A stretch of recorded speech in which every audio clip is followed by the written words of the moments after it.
Rangkuman informasi pilihan dari berbagai kabupaten dan kota di Jawa Timur segera hadir dalam Buletin Jawa Timur. Buletin Jawa Timur.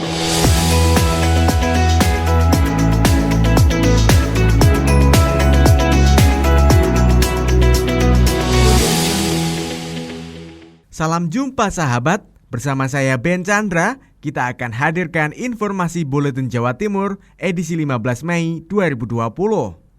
Untuk informasi yang pertama, bersama Akmal Mustafa, Suara Ngawi. Pemkab Ngawi terus berupaya mengurangi sampah supaya semua masyarakat terhindar dari berbagai penyakit. Adanya 40 ton sampah per hari yang masuk TPA Selopuro Ngawi membuat Dinas Lingkungan Hidup Kabupaten Ngawi terus menggugah peran serta masyarakat dalam mengelola sampah. Oni Anwar, Wakil Bupati Ngawi dalam Ngobrol Pintar atau Ngopi di LPPL Radio Suara Ngawi mengatakan untuk lebih bijak dalam mengelola sampah supaya kita semua terhindar dari berbagai penyakit. Mari kita bijak dengan sampah, jadi seminimal mungkin seluruh warga masyarakat Kabupaten Ngawi tidak menciptakan sampah dengan cara banyak hal. Jadi ketika kita beli minuman, bawa tempat dari rumah dan seterusnya, terus meminimalis penggunaan plastik dan seterusnya, ini juga hal yang luar biasa. Selain bijak mengelola sampah, kita juga harus paham bagaimana mengelola sampah seperti reduce, reuse, dan recycle. Sampah bukan warisan. Jadi, ayo kita kurangi timbunan sampah, kita kelola sampah dengan baik supaya anak cucu kita dapat warisan yang baik. Saya Akmal Mustafa, Suara Ngawi. Baik sahabat, kita ke Agustin Merdekawati, Ersal Nganjuk. Agar kenaikan komoditas tidak terus terjadi, Dinas Perindustrian dan Perdagangan Nganjuk koordinasi dengan peternakan. Permintaan daging ayam yang semakin tinggi menjelang Lebaran membuat harga daging ayam naik. Jika awal Ramadan sempat senilai Rp20.000 per kilogram, kini dengan harga Rp36.000 per kilogram. Kenaikan harga yang tinggi menyulitkan para pedagang karena omset mereka langsung turun. Selain itu, para pembeli langsung mengurangi jumlah pembelian daging ayam, sedangkan untuk kenaikan harga ayam berbanding terbalik dengan harga telur. Jika sebelumnya harga telur ayam sebesar Rp22.000 per kilogram, kini hanya seharga Rp17.000 per kilogram. Turunnya harga telur disinyalir akibat permintaan pedagang besar di luar kota seperti Jakarta yang menyusut drastis sehingga pasokan di pasar melimpah.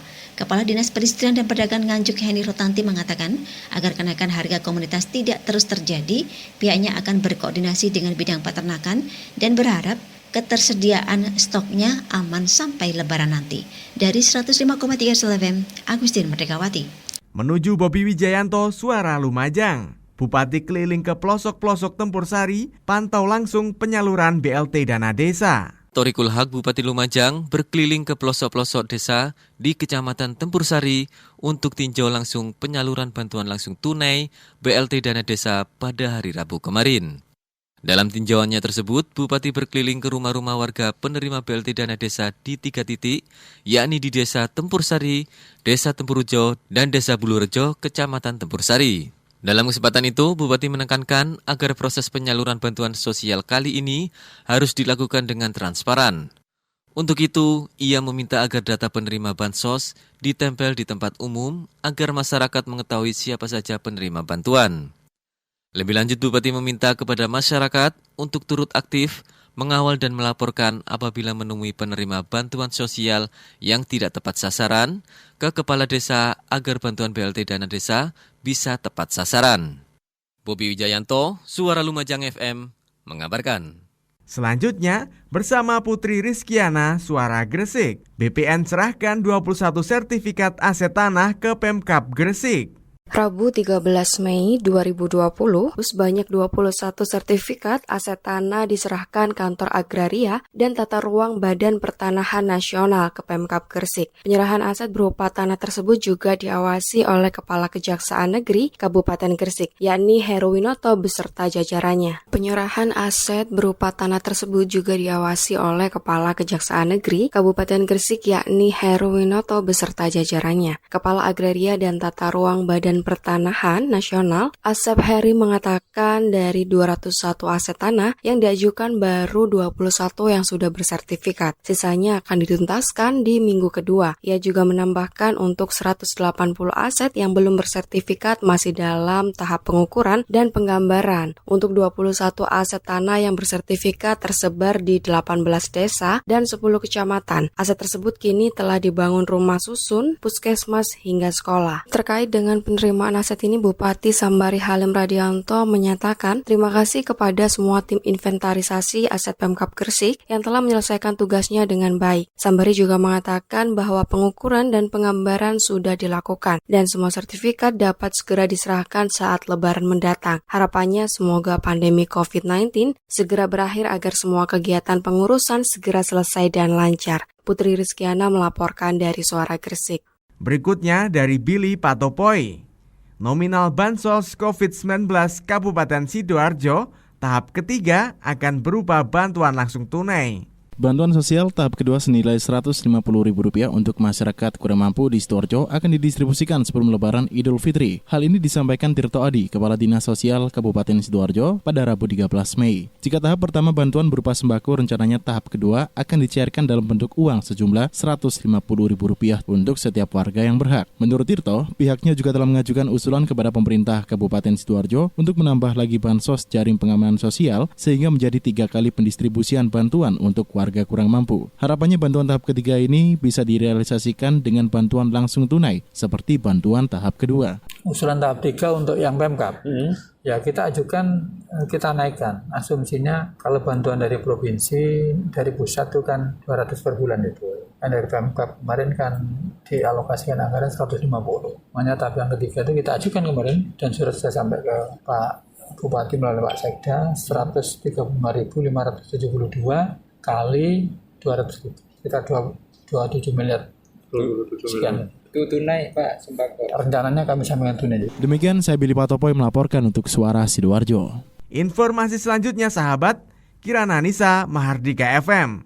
Di tengah wabah corona, industri tahu Kelurahan Pakunden, Kecamatan Sukorejo, Kota Blitar tetap bertahan. Imam Sutanto, Koordinator Paguyuban Tahu Kelurahan Pakunden, mengatakan produksi industri tahu tetap berjalan meski permintaan di pasaran sedikit menurun akibat corona. Imam menyebut dari 10 pabrik tahu yang ada di Kelurahan Pakunden, hampir seluruhnya mengalami penurunan, begitu juga dengan pabrik miliknya sendiri. Jika hari normal bisa memproduksi 10 tong kedelai, kini hanya 5-6 tong saja. 1 tong berisi 17-18 kg kedelai. Selain dikirim ke lokal Blitar, tahu Pakunden juga dikirim ke Tulungagung dan Trenggalek. Imam mengatakan sampai saat ini tidak ada gangguan untuk mendapatkan bahan dasar pembuatan tahu, harganya pun relatif stabil. Kalaupun terjadi kenaikan harga kedelai, Imam menyebut pengusaha tahu akan mengurangi ukuran tahu menjadi lebih kecil agar tidak mengganggu keuntungan. Kalau kemarin ya mau nggak mau kita harus mengurangi isi atau mengurangi volume ukuran tahunya agar bisa tetap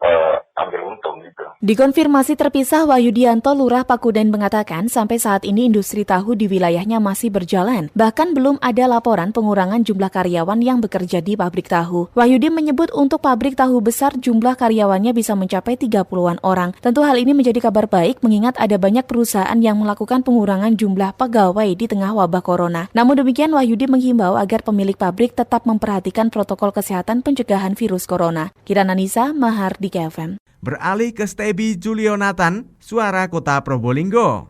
PT Eratek Jaya donasikan 10.000 masker kain. Perusahaan tekstil terbesar di Kota Probolinggo, PT Eratek Jaya, mendonasikan 10.000 masker kain kepada pemerintah Kota Probolinggo pada Senin siang. Penyerahan donasi ini diterima langsung oleh Wali Kota Hadi Zainal Abidin, Wawali Muhammad Sofi Sobri, dan Sekda Dr. Gigi Ninik Irawi Bawati di lobi kantor Wali Kota. Dari pihak Eratek Jaya, yang menyerahkan secara simbolis adalah Kepala HRD Sahri Trigiantoro dan General Affair Manager Rika Suwaibah. Selain ungkapan terima kasih atas kepedulian perusahaan tekstil tersebut, Wali Kota Habib Hadi juga mengingatkan penerapan protokol kesehatan di perusahaan yang punya ribuan karyawan itu. Wali Kota berharap kondisi karyawan juga dijaga, protokol kesehatan diperhatikan, dan disemprot menggunakan antiseptik. Jangan sampai peristiwa pabrik di Surabaya terjadi di Kota Probolinggo. Kepala HRD Sahri Trigiantoro menyatakan donasi 10.000 masker kain melalui Pemkot Probolinggo disalurkan untuk warga yang membutuhkan di pandemi COVID-19.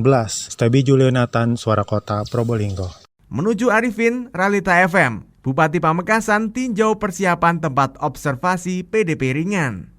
Bupati Pamekasan, Badrut Tamam, meninjau tempat observasi khusus pasien dalam pengawasan atau PDP status ringan di Gedung Islamic Center lantai 1, Jalan Raya Panglekur yang tengah dipersiapkan oleh tim gugus tugas COVID-19 Kabupaten guna mengantisipasi kemungkinan terburuk terhadap penyebaran wabah coronavirus di Bumi Gerbang Salam. Menurut Bupati Badrut, penyediaan tempat observasi ini didesain dengan penuh kenyamanan dan menyenangkan bagi para pasien, dilengkapi fasilitas wifi gratis, televisi ukuran besar, dan ruang olahraga. Di samping itu, ruang observasi ini disiapkan tetap memperhatikan protokol kesehatan yang telah ditetapkan. Ada 30 bed yang disiapkan, 15 bed untuk pasien perempuan dan 15 bed lainnya untuk pasien laki-laki. Ini ruang observasi ya, jadi diksinya pakai ruang observasi atau tempat observasi. Karena asumsinya masyarakat kalau sudah masuk rumah sakit, PDP itu kayak ngeri gitu. Nah ini tempat menyenangkan, nanti kita siapkan ada wifi, ada TV-nya. Ruang observasi itu yang menganalisa setelah diambil darahnya di rapid test.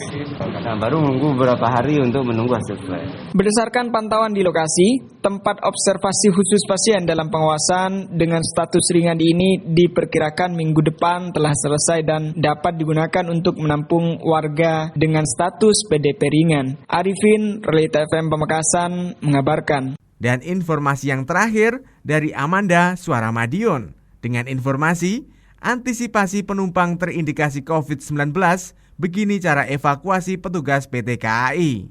Simulasi penanganan pasien COVID-19 dilakukan oleh PT KAI Daob 7 Madiun. Kegiatan tersebut diikuti oleh Tim Gabungan Gugus Tugas Penanganan Pencegahan TGTPP COVID-19 yang terdiri dari TNI, Polri, Dishub, BPBD, Dinkes Kota Madiun, dan jajaran Daob 7 Madiun. Manajer Humas Daob 7 Madiun mengatakan, TGTPP melakukan skenario bagaimana cara mengevakuasi pasien yang terindikasi COVID-19 saat pasien dalam posisi boarding maupun saat pasien masih dalam kereta api.